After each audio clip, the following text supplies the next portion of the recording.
ದಿನ ಮಳೆ ಬಿದ್ದು ಬಿದ್ದು ನಮ್ಮ ಗ್ರೌಂಡ್ ಸ್ಥಿತಿ ಹಿಂಗಾಗಿದೆ. ಇದು ನನ್ನ 75 ಡೇಸ್ನ 74ನೇ ದಿನ. ಬಾಳುವಷ್ಟು ಕಾಲವು ಕಲಿಯುತ್ತಲೇ ಇರಬೇಕು ಎಂಬ ಅದ್ಭುತ ಮಾತನ್ನು ನೆನೆಸ್ಕೋತಾ ಇವತ್ತಿನ ದಿನನ ಶುರು ಮಾಡೋಣ. ಬೆಳಿಗ್ಗೆ ಬೇಗ ಎದ್ದು ಗ್ರೌಂಡ್ ತಲುಪಿ ಭೂಮಿಗೆ ನಮಸ್ಕಾರ ಮಾಡ್ಕೊಂಡು 2 ಕಿಲೋಮೀಟರ್ ರನ್ನಿಂಗ್ ಕಂಪ್ಲೀಟ್ ಮಾಡಿ ಸ್ವಲ್ಪ ಹೊತ್ತು ಫ್ರೀ ಅಪ್ ಎಕ್ಸಸೈಸ್ಗಳನ್ನ ಮಾಡಿಕೊಂಡು ಒಂದು ಸೆಟ್ಟಲ್ಲಿ 15ರಂತೆ 5 ಸೆಟ್ಟು ಪುಷಪ್ಸ್ ಕಂಪ್ಲೀಟ್ ಮಾಡಿಕೊಂಡು ಸ್ವಲ್ಪ ಹೊತ್ತು ಪ್ಲ್ಯಾಂಕ್ ಮಾಡಿ ನಮ್ಮ ಫಸ್ಟ್ ಸೆಟ್ ವರ್ಕೌಟ್ನ ಕಂಪ್ಲೀಟ್ ಮಾಡಿದೆ. ಅಲ್ಲೇ ಸ್ವಲ್ಪ ಹೊತ್ತು ರೆಸ್ಟ್ ಮಾಡಿ ಸೆಕೆಂಡ್ ಸೆಟ್ ವರ್ಕೌಟ್ನ ಜಂಪ್ ಮುಖಾಂತರ ಶುರು ಮಾಡಿದೆ.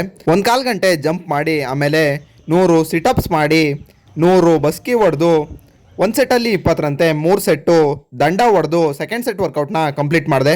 ನಮಗೆಲ್ಲ 0 ಡಿಗ್ರಿ ಅಥವಾ ಚಳಿಗಾಲ ಅಂತಂದರೆ ಎಷ್ಟು ಕೋಲ್ಡ್ ಫೀಲ್ ಆಗುತ್ತಲ್ವ, ಅದೇ ರೀತಿ ಕಾಶ್ಮೀರದ ಲೇಹ್ ಪ್ರದೇಶದಲ್ಲಿ -10 ಡಿಗ್ರಿ, ರಷ್ಯಾದ ಸೈಬೀರಿಯಾ ಭಾಗದಲ್ಲಿರೋ ಒಂದು ಪ್ರದೇಶದಲ್ಲಿ -24 ಡಿಗ್ರಿ ಟೆಂಪರೇಚರ್ ದಾಖಲಾಗಿದೆ.